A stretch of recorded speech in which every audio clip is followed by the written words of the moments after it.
Here we have a 47 cow catcher. It has exactly the same doors and heavy build and locking system as all our crushers, right through the range to the top of the range. I just need to point out these doors are heavy construction.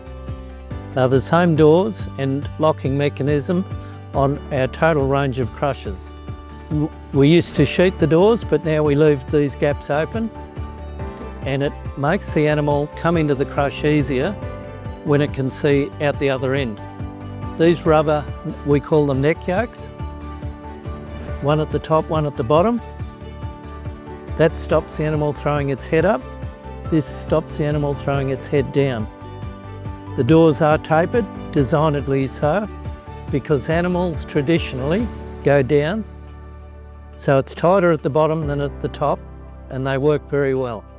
All steel in all our crushers is Duragal, hence the branding on this top bar. We use nylon bushes on every hinge point, which is, you can't see it, but there's a nylon bush that goes down in there, which is replaceable, reducing the noise. We use plastic clicker bars.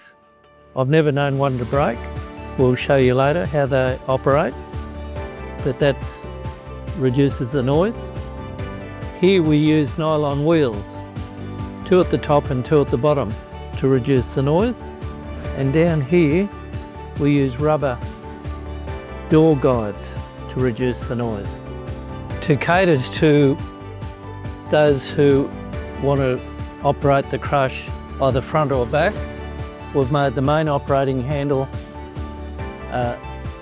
so it can be slid to the back and operated, or to the front and operated just by tightening up that wing nut at the top. These slam latches are unique in the fact that if the spring fails in there, on other slam latches, you've got to cut the body of the latch off and replace the whole thing. This one, you just screw that handle out, pull the pin out, replace the stainless steel spring that sits in there, and put it back together. And you get another few years out of it.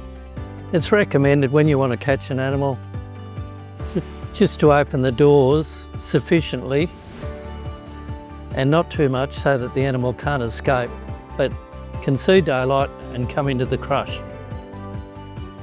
So I open the doors slightly, go to the rear, open the rear door, which incidentally goes away from you.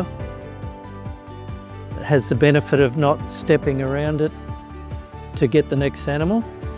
It can be ordered the other way if traditionally you want to pull it towards you, but we've had good feedback on this arrangement. So you've let the animal in, it's not on the run, it's calmed down somewhat, and then you can just catch it from the station. Takes one step and you've caught it. If you need to get behind it or a vet, the top door swings out of the way, and the rear door, you put your foot on the pedal and give it a kick and it's locked in position, and then you can get in there safely behind the vet door, arms, shoulders free to do whatever's required. If you wish to get out the other side, this door here can be opened and you can walk through.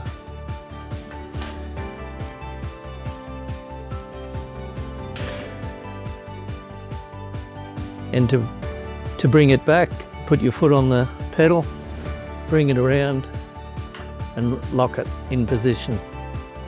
Same with the top door.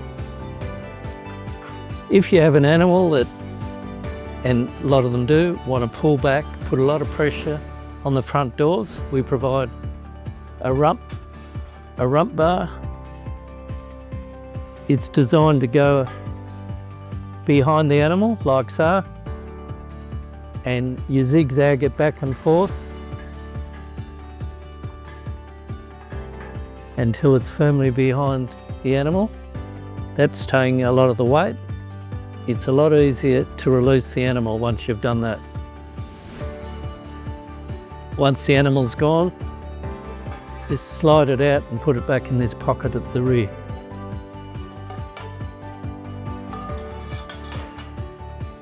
If an animal goes down, you can let it out either side, like so.